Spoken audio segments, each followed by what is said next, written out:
hamba di bawah kaki salib-Mu, berikan hamba urapan dan kami yang mendengar semua Tuhan, Jemaat Maranatha bisa lebih baik lagi dalam menjalani hidup kami. Dalam nama Tuhan Yesus kami berdoa, amin.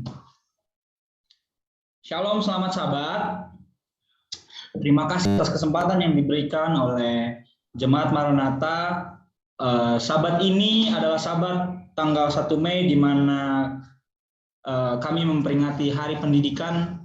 Itu sebabnya pelayanan setia budi bukan hanya dilakukan di Jemaat Maranatha, tapi di gereja-gereja yang ada di wilayah ini, seperti Setiabudi, Ciamplas, Ebenezer, dan Puncut. Puji syukur kepada Tuhan, kita semua masih diberikan kesehatan. 1 minggu yang lalu saya terserang demam, hari Jumat tanggal 23. Saat saya bangun pagi, tiba-tiba saya demam, panas, saya rasa badan gak enak. Saya berdoa, ini ada apa Tuhan? Dan hari Minggu sampai detik ini, saya terserang batuk. Batuk kering, gak pilek, tenggorokan saya terasa gatal. Dan di hari Minggu, saya rasa badan saya enak, tapi saya muncul batuk. Di hari Seninnya saya berusaha untuk masuk kerja, dan ternyata sorenya saya drop lagi. Batuk saya semakin berat, saya putuskan untuk pergi ke klinik untuk tes swab. Ternyata hasilnya negatif. Puji Tuhan, Tuhan masih berikan saya kesehatan, terhindar dari COVID. Hari Kamis saya ikut vaksin. Sebelum, karena saya demam dan batuk, saya ternyata harus tes PCR. Dan ternyata kemarin sore saya dapat hasilnya hasil PCR juga negatif. Tapi saya masih batuk sampai sekarang. Saya ingat sekali waktu saya kuliah di Unai, musim-musim begini banyak sekali yang batuk. Kalau kami ibadah sore, ibadah perjamuan, itu chapel hening isinya batuk semua. Mungkin Bapak Ibu yang berkuliah di Unai masih ingat. Dan sepertinya saya terserang batuk yang sama. Saya nggak pernah terserang batuk seperti ini. Kalau saya batuk sedikit di rumah dulu, saya minum jeruk nipis pakai kecap. Puji Tuhan langsung sembuh. Dan sekarang saya masih batuk sedikit-sedikit. Sabat ini, firman Tuhan yang saya bawakan judulnya adalah titik nol pertikaian besar. Titik nol adalah disebut juga ground zero. Adalah titik di mana peristiwa dahsyat terjadi. Awal dari perubahan terjadi dan di mana jalan sejarah dunia baru terjadi. Di mana kita lihat di tahun 2020 ada virus yang menyerang seluruh dunia sehingga sejarah dunia berbelok arah. Kita yang tadinya ibadah datang ke gereja, jadi harus ibadah lewat Zoom sementara seperti ini. Di Unai sudah tatap muka. Di beberapa gereja di Jakarta saya dengar sudah mulai tatap muka. Mungkin di daerah kita belum bisa tatap muka karena memang daerah setempat belum mengizinkan, dan mungkin kita masih tunggu waktu yang aman supaya kita bisa tatap muka. Bukan cuma gereja, ibadah, sekolah pun semua jadi daring. Beberapa murid saya mengalami satu masalah, jadi apatis. Mungkin ada murid-murid saya di sini yang saya lihat, ada Jojo, Kinar, dan yang lain-lain yang seperti yang saya lihat juga ada beberapa murid saya yang awalnya semangat sekali. Awalnya masuk di Zoom, langsung nyalakan kamera. Akhir-akhir ini hampir semua murid saya masuk Zoom sepertinya hening. Tidak ada lagi saling menyapa, semua sudah mulai apatis. Ada orang tua murid yang bilang sama saya, tolong dulu Pak Pendeta lawat anak saya, sudah mulai apatis. Sepertinya tiap hari bertemu dengan orang tua jadi bosan dia. Hanya papa mamanya itu terus yang dipermasalahin sama papa mamanya. Akhirnya dia hanya berdiam diri di kamar. Setiap papa mamanya ajak keluar atau kasih waktu untuk bermain keluar, dia nggak mau lagi. Dia bilang dia rasa nyaman dengan HP dan laptop. Dan mungkin ini cara setan untuk merubah hal yang kita lakukan. Dan ternyata tanpa kita sadari saat ini kita lagi dalam medan perang. Saya nggak tahu, banyak yang mengira-ngira virus ini adalah virus buatan dari Amerika dan lain dan semacamnya. Saya lihat satu browser kita, browser Berita Mission, isinya gambarnya adalah patung emas Nebukadnezar dan pakai masker. Baru ada tulisan di bawahnya, apakah corona terdapat dalam Alkitab?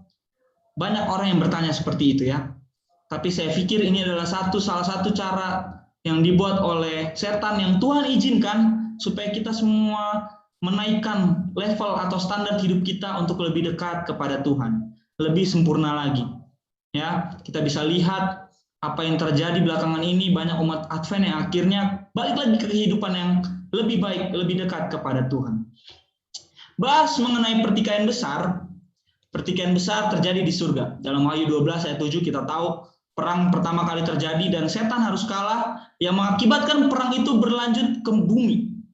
Dan tanpa kita sadari, bumilah yang menjadi medan perperangan yang besar. Bumi itu tempat peperangan sesungguhnya terjadi antara Yesus dan setan, dan itu melibatkan kita semua umat-umat manusia. Kita menjadi objek yang aktif untuk menentukan hasil peperangan ini.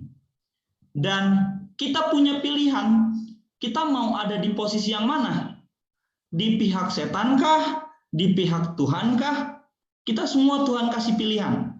Mungkin saat ini ada yang merasa, saya tengah-tengah dulu deh. Saya nggak terlalu mau rohani banget, saya juga nggak mau terlalu jahat-jahat banget. Jadi saya sekarang di tengah-tengah dulu, abu-abu dulu deh. Saya mau kejar dulu dunia ini. Kalau hidup saya udah aman, barulah nanti saya fanatik atau saya dekat sama Tuhan. Atau saya lebih taat sama Tuhan. Atau mungkin saat ini ada yang berada di posisi yang, ya udah deh hidup saya begini-begini aja. Apa yang saya jalanin baik-baik aja kok. Ya dikit-dikit melanggar sabat nggak apa-apa kok. Saya kerja lewat sabat dikit sampai pulang kerja jam 9 ya it's okay lah.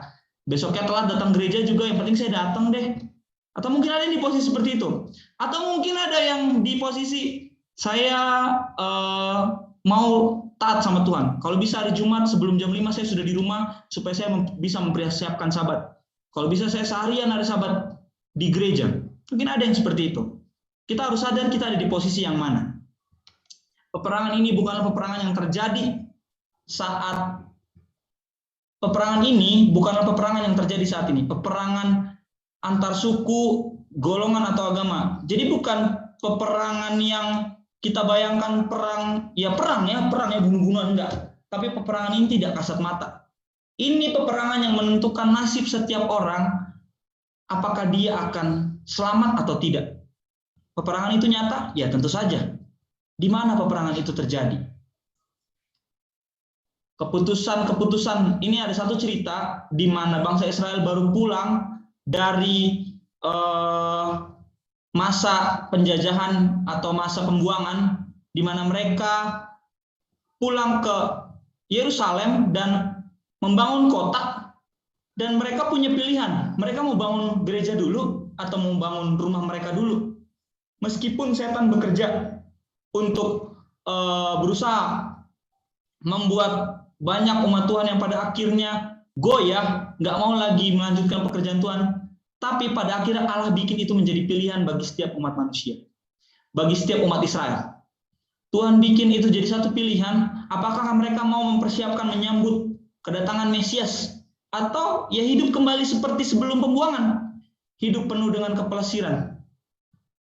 Pilihan itu datang sama kita sekarang. Kita yang menentukan nasib kita yang menentukan nasib keluarga kita yang menentukan nasib anak-anak kita.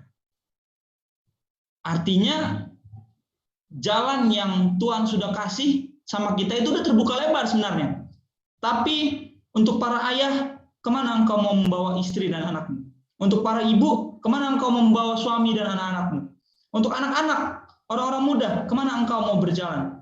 Kau mau ikut jalan yang orang tuamu sudah pilih, jalan yang baik, yang dekat kepada Tuhan, atau jalan yang jauh daripada Tuhan?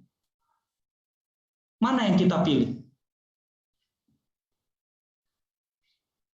Oke, Pak Pendeta, saya pilih jalan kepada Tuhan. Saya pilih jalan dekat sama Tuhan. Oh, rupanya setan nggak tinggal diam waktu kita pilih Tuhan. Ada satu pekerjaan setan yang saat ini gencar dia lakukan, yaitu mengambil alih pikiran anak muda. Saudara-saudaraku, kita lihat saat ini nggak bisa lagi kita mengontrol anak-anak kita. Kenapa? Kalau dulu saya bisa larang adik saya nggak boleh nonton atau pakai laptop lama-lama, tapi kalau sekarang nggak bisa. Karena apa? Ya tentu saja dia punya alasan, oh saya harus belajar, pakai laptop saya belajar. Sekarang bangun pagi yang dia buka apa? Laptop dan handphonenya. Kalau dulu mungkin bapak ibu bisa larang, nggak boleh buka HP. Tapi saat ini kita nggak bisa larang mereka. Karena apa? Dari situ mereka belajar dan dari situ mereka menuntut ilmu. Dan itu sangat meresahkan karena banyak saat ini aplikasi-aplikasi yang mungkin Bapak Ibu atau teman-teman orang-orang muda, anak-anak sekalian tahu, mudah sekali digapai, mudah sekali digunakan dan membuat rusak otak dan pikiran anak-anak kita. Setan menyerang dan mengambil alih pikiran orang muda dan merusak pikiran mereka dan membakarnya dengan nafsu karena dia tahu dengan melakukan hal itu dia dapat menuntun mereka kepada perbuatan kotor. Setan selalu bekerja untuk menyerang orang-orang muda. Ada satu cerita dari buku George Knight Ministry, diambil dari buku ini, di mana strategi perang Hitler diberitahukan. Rupanya Hitler dia membuat satu strategi dengan mempengaruhi pendidikan, di mana pergerakan yang dia mulai yaitu mengalihkan sekolah-sekolah karena dia melihat sebagai sarana berbentuk generasi untuk memenuhi misinya menguasai dunia. Jadi dia memanfaatkan cara yang dia lihat paling baik, yaitu menyerang pemikiran orang muda atau anak-anak muda.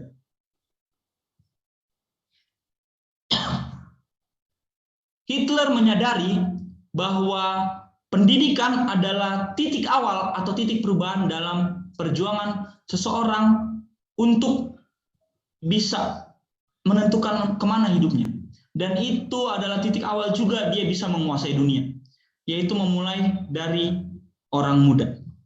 Ya, kalau saya belajar penginjilan kepada orang muda atau penginjilan atau tentang ilmu-ilmu yang membidangi penginjilan, saya selalu dapat awal sekali dosen saya bilang, kalau kamu mau sukses di satu gereja, dekatlah kepada orang-orang muda. Dia bilang seperti itu. Saya nggak tahu kenapa, karena saya pikir ya dekat sama orang tua juga penting, dekat sama orang-orang anak-anak juga penting, dekat sama semua bagian penting. Tapi dia bilang dekatlah kalau bisa sama orang muda. Gereja yang orang mudanya aktif akan lebih bertumbuh dibanding gereja yang orang mudanya tidak aktif. Saya pikir itu satu hal yang kita bisa pertimbangkan. Mungkin ada yang tidak setuju, saya nggak setuju. Ada kok gereja yang nggak ada orang mudanya, tapi pesat pertumbuhannya. Tapi sahabat ini saya coba mau arahkan pemikiran pandangan kita semua, Bapak Ibu, teman-teman orang-orang muda, bahwa berapa pentingnya orang muda di gereja kita. Kita lihat strategi yang Yesus lakukan. Yesus menyebut dirinya guru. Salah satu gelarnya dalam pelayanannya adalah didaskalos, yang artinya guru. Yesus mengajar 12 muridnya dan fokus dari misinya sebab dia tahu tanpa memberikan pelatihan kepemimpinan, misinya tidak akan berdampak di masa mendatang.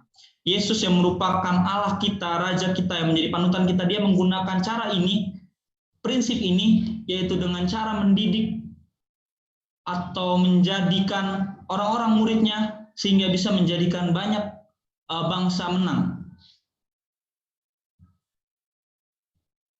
Mengapa 10 suku Israel di utara akhirnya lenyap, sedangkan 2 suku di selatan kerajaan Yehuda tidak lenyap dalam pembuangan di Babel?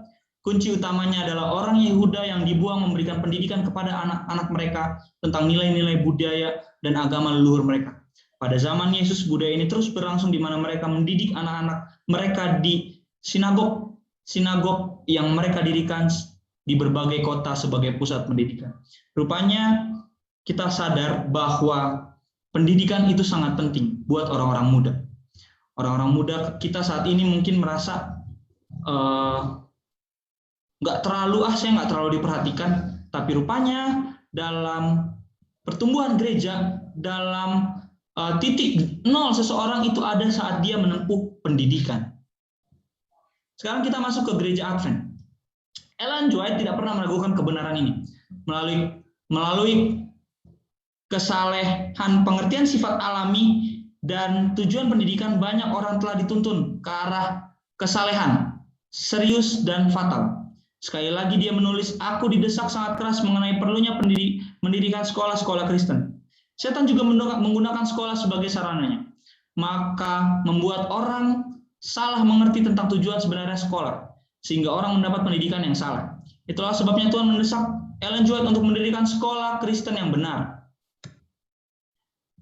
Perlunya mendirikan sekolah-sekolah Kristen mendesakku sangat keras. Ini kata Ellen G. White. Pada sekolah hari ini banyak hal yang diajarkan malahan menjadi penghalang dari berkat. Singkat saja, dengan cara menyesatkan ide mereka tentang pendidikan, dia berhasil menarik orang tua dan guru pada pihaknya.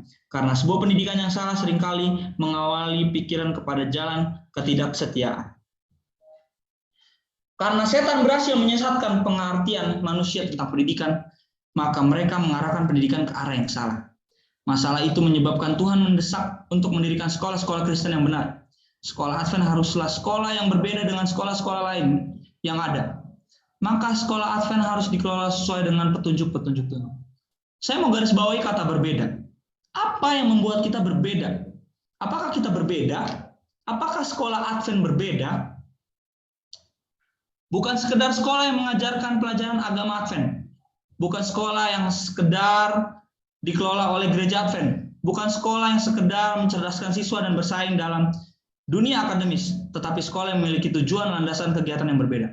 Lalu apa perbedaannya? Mari kita cari tahu apa perbedaan sekolah Advent dengan yang lain. Tujuan kita berbeda. Pemikiran kita tentang pendidikan terlalu sempit dan rendah ruang lingkupnya. Perlu adanya ruang lingkup yang lebih luas, tujuan yang lebih tinggi. Pendidikan yang benar berarti lebih banyak dari sekedar mengikuti suatu rangkaian pelajaran yang tertentu. Ia berarti lebih banyak dari suatu persiapan untuk kehidupan yang sekarang. Pendidikan berhubungan dengan seluruh makhluk itu dan melakukan seluruh masa keberadaannya.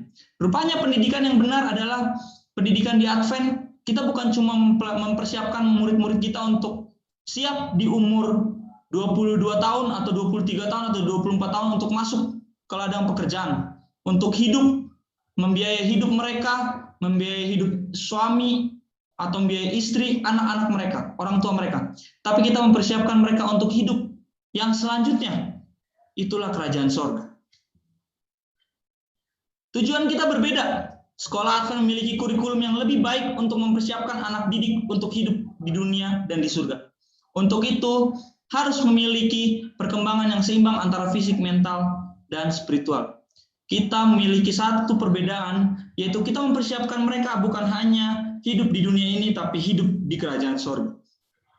Landasan kita berbeda. Landasannya bukan hanya pendidikan atau Permendikbud, tapi yang utama adalah hukum Allah. Kita punya satu landasan, yaitu hukum Allah. Hukum Allah yang kita gunakan, yang kita ajarkan kepada setiap murid sehingga mereka mengerti arti dari apakah hidup ini harus penuh dengan penurutan atau tidak.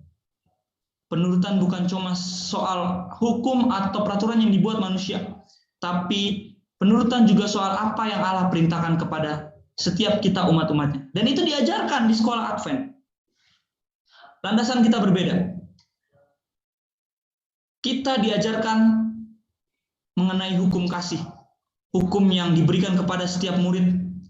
Di mana kalau ada temanmu yang bikin salah sama kamu, maafkan. Saya selalu ajar murid-murid saya, kalau ada temanmu yang nggak punya pulpen satu, kasih dia. Kalau ada temanmu yang jahat sama kamu, jangan jahat sama dia. Kalau ada temanmu yang salah, tegur 4 mata. Kalau nggak mau, bawa 2-3 orang. Atau kalau memang sudah keterlaluan, datang sama Sir, kasih tahu Sir. Saya nggak pernah ajarin murid saya dikit-dikit ngadu. Oh, enggak. Tapi coba selesaikan masalahmu sesuai apa yang firman Tuhan katakan.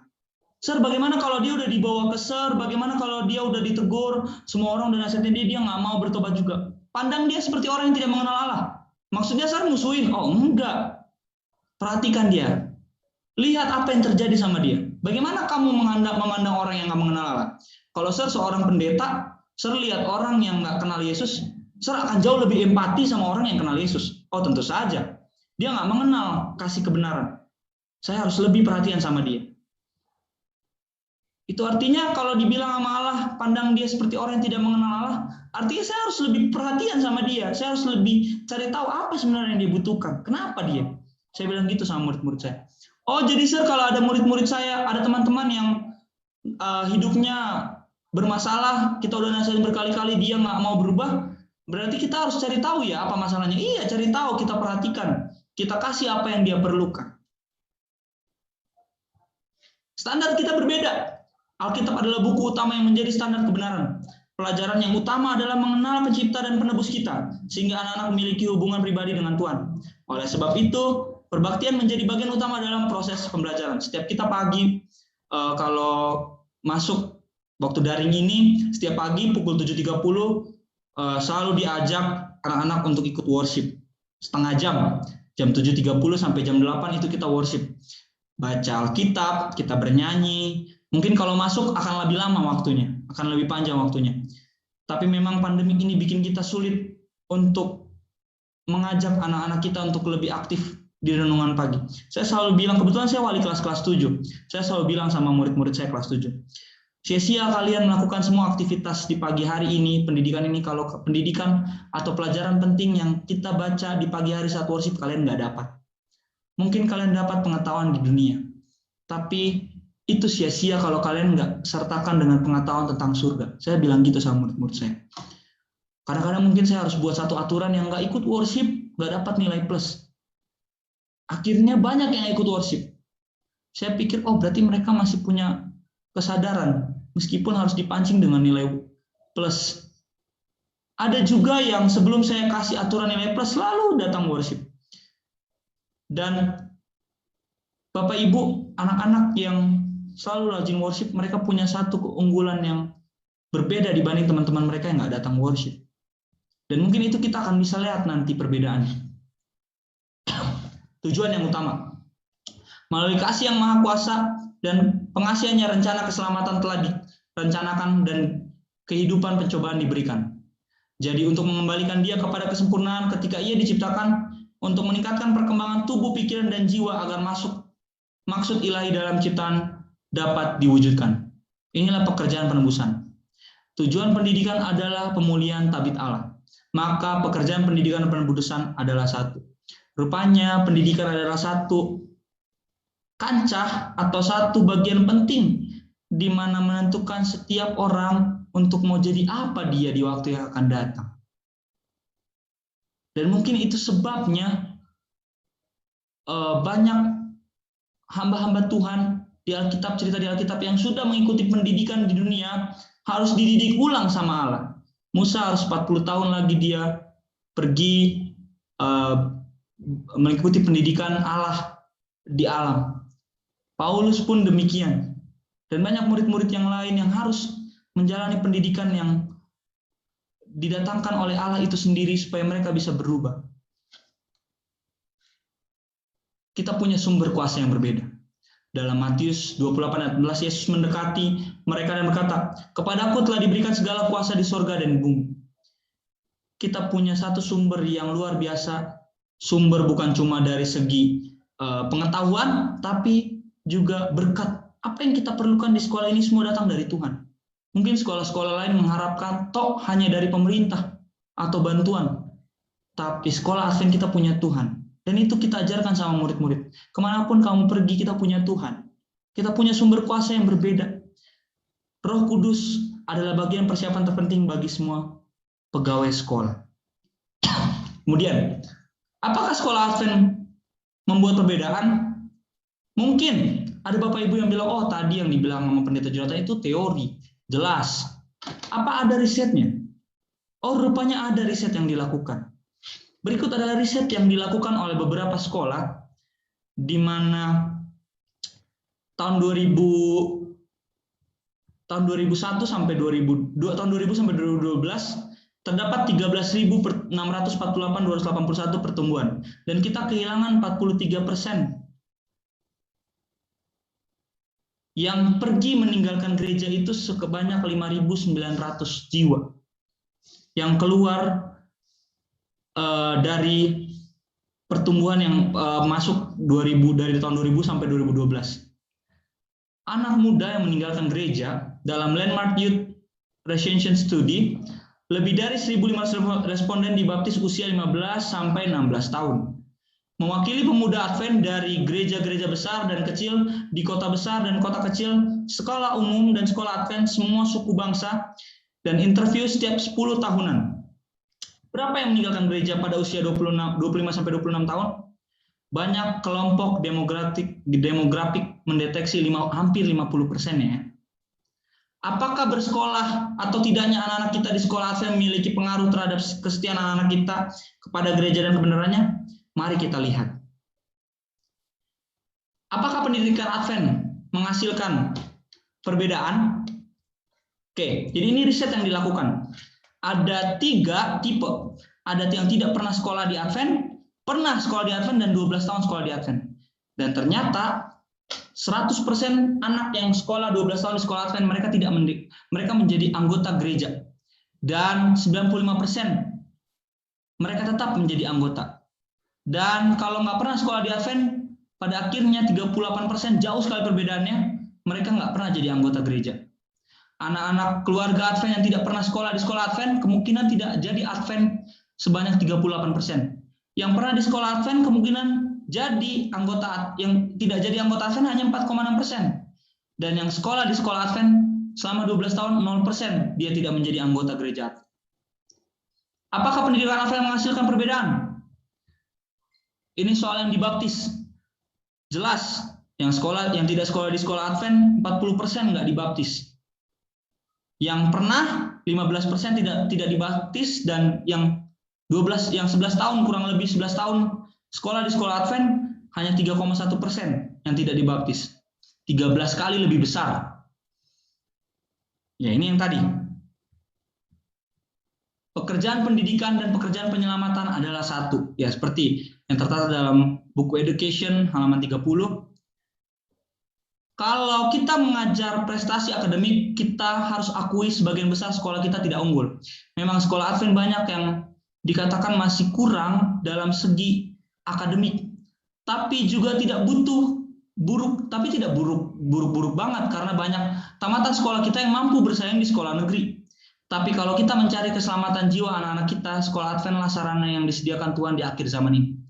Sederhana apapun sekolah kita, Tuhan ada di sana dan memberkati sekolah dan pegawai yang melayani, keluarga dan anak yang ada di sekolah di dalamnya. Apakah sekolah Advent memiliki pengaruh terhadap kesetiaan?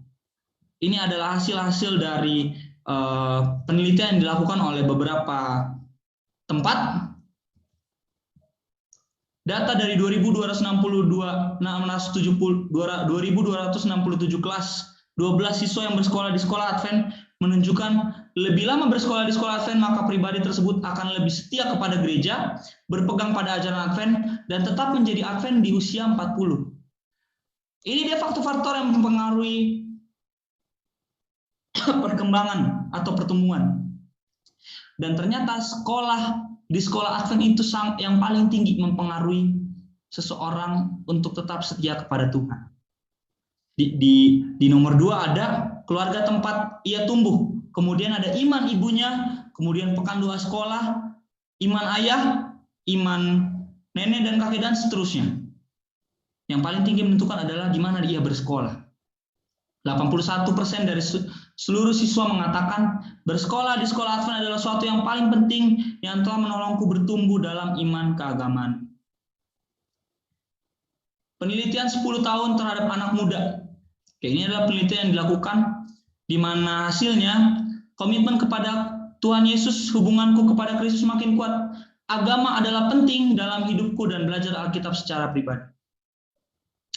Ini penelitian yang dilakukan yang sekolah di sekolah Advent, lebih banyak yang datang ke gereja lebih rutin dibanding yang nggak pernah sama sekali sekolah di sekolah Advent.